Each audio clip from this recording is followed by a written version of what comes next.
राष्ट्रपति द्रौपदी मुर्मू ने आज कुरुक्षेत्र में अंतर्राष्ट्रीय गीता जयंती महोत्सव का शुभारंभ किया।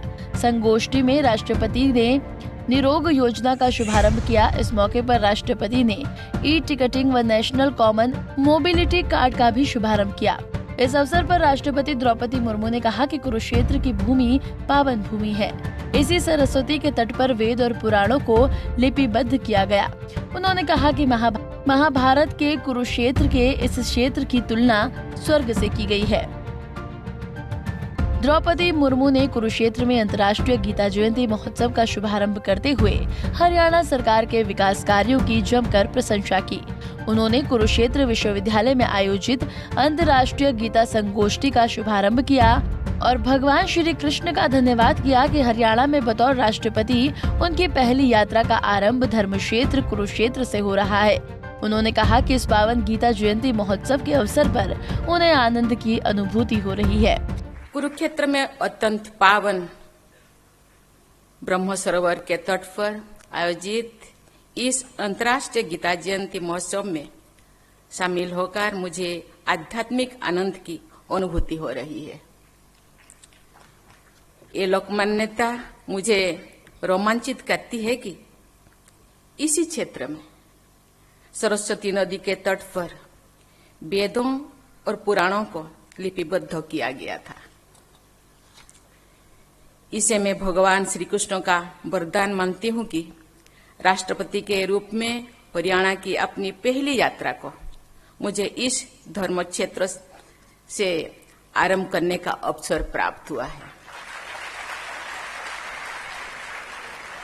महाभारत के वन पर्व में इस क्षेत्र की तुलना स्वर्ग से की गई है। ये बसंती कुरुक्षेत्र ते बसंती त्रिविष्टपे, अर्थात जो लोग कुरुक्षेत्र में निवास करते हैं वे साक्षात महाभारत के वन पर्व में इस क्षेत्र की तुलना स्वर्ग से की गई है। ये बसंती कुरुक्षेत्र ते बसंती त्रिविष्टपे, अर्थात जो लोग कुरुक्षेत्र में निवास करते हैं वे साक्षात स्वर्ग में वास करते हैं। आजकल सभी देशवासी आजादी का अमृत महोत्सव मना रहे हैं। ये उल्लेखनीय है कि हमारे स्वाधीनता संग्राम के दिशा देने वाला लोकमान्य तिलक में इस क्षेत्र की तुलना स्वर्ग से की गई है। ये बसंती कुरुक्षेत्र ते बसंती त्रिविष्टपे, अर्थात जो लोग कुरुक्षेत्र में निवास करते हैं वे साक्षात स्वर्ग में वास करते हैं। आजकल सभी देशवासी आजादी का अमृत महोत्सव मना रहे हैं। ये उल्लेखनीय है कि हमारे स्वाधीनता संग्राम के दिशा देने वाला लोकमान्य तिलक और महात्मा गांधी जैसे महानायकों ने जीवन के प्रत्येक क्षेत्र में गीता से मार्गदर्शन प्राप्त किया करते थे। उन्होंने गीता पर अपने अपने टीकाएं भी लिखी है। देवियों और स्वजनों, मुझे बताया गया है कि ये उत्सव वर्ष 2016 से अंतर्राष्ट्रीय स्तर पर मनाया जा रहा है। इस महोत्सव में सौभाग्यता के सहयोगी देश नेपाल तथा सहयोगी राज्य मध्य प्रदेश की सरकारों और लोगों की मैं सराहना करती हूँ। मुझे ये जानकर खुशी हो रही है कि कई देशों के राजदूत भी इस महोत्सव में शामिल हो रहे हैं। अनेक देशों के नागरिकों ने इस महोत्सव के कार्यक्रम में भाग लेने के लिए ऑनलाइन रजिस्ट्रेशन करवाए हैं। देश के बाहर भी इस महोत्सव के आयोजन हुई है। अनेक रोचक माध्यमों से गीता के अमर और जीवंत संदेश को देश विदेश में प्रसारित करने के प्रयास की गई है। वहीं इस मौके पर मौजूद मुख्यमंत्री मनोहर लाल खट्टर ने कहा कि गीता के पहले श्लोक में कुरुक्षेत्र को धर्म क्षेत्र की संज्ञा दी गई है। कुरुक्षेत्र में जल, थल और वायु तीनों मुक्ति प्रदाता हैं। उन्होंने कहा कि कुरुक्षेत्र में निवास मात्र की इच्छा से मुक्ति मिल जाती है। भगवान श्री कृष्ण ने गीता का उपदेश देने के लिए इस स्थान को चुना और क्या कुछ कहा सीएम मनोहर लाल ने, सुनिए। कर्म योग की ये पावन धरा है और इस धरा पर आज समय और स्थान तो महत्वपूर्ण है ही, लेकिन ये अवसर बहुत महत्वपूर्ण है। धर्म क्षेत्र कुरुक्षेत्र का ये पुण्य स्थान, अंतर्राष्ट्रीय गीता जयंती के शुभारंभ की ये शुभ वेला और हरियाणा में हमारी माननीय राष्ट्रपति महोदया इनका प्रथम ही आगमन हरियाणा की भूमि पर आपका मैं अपनी ओर से, हरियाणा सरकार की ओर से, हरियाणा की जनता की ओर से बहुत बहुत अभिनंदन और स्वागत करता हूं।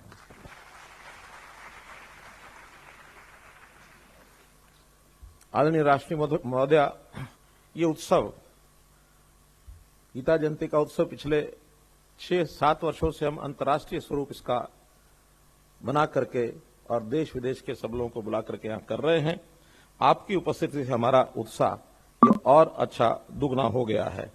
इस अवसर पर मैं इतना निवेदन करना चाहता हूं कि आप 15वें राष्ट्रपति के रूप में पद ग्रहण करने के बाद आप जैसी कर्मयोगिनी का ये जो प्रथम आगमन है, ये से हम संदेश हमको मिलेगा और इस संदेश के माध्यम से गीता की जिस कर्मयोग की शिक्षा दी गई, आप उसमें साक्षात प्रतिमूर्ति हैं।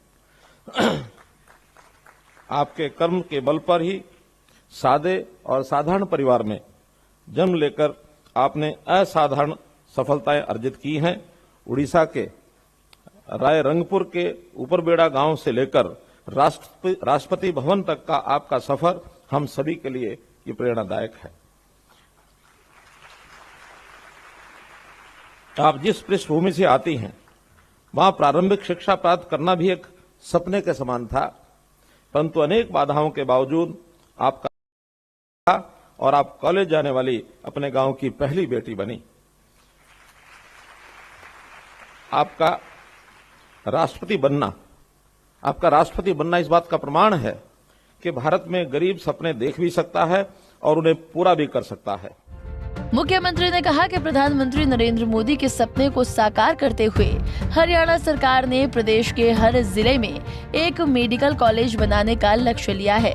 इस दिशा में लगातार काम जारी है। इसी कड़ी में सिरसा जिले में मेडिकल कॉलेज का शिलान्यास किया जा रहा है।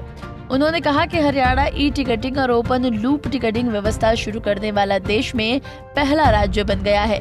ये पहले प्रधानमंत्री नरेंद्र मोदी के वन नेशनल वन कार्ड की दिशा में उठाया गया महत्वपूर्ण कदम है। मुख्यमंत्री ने कहा कि हरियाणा ने भौतिक विकास के साथ साथ सांस्कृतिक व पौराणिक धरोहर को संजोया है। इसी दिशा में हरियाणा आगे बढ़ रहा है। कुरुक्षेत्र से रणदीप और पंजाब केसरी टीवी। हमसे जुड़े रहने के लिए हमारे YouTube चैनल को सब्सक्राइब करें और नई वीडियो की नोटिफिकेशन के लिए बेल आइकॉन को दबाएं। अगर आप ये वीडियो Facebook पर देख रहे हैं तो लाइक जरूर करें और ज्यादा से ज्यादा शेयर करें। धन्यवाद।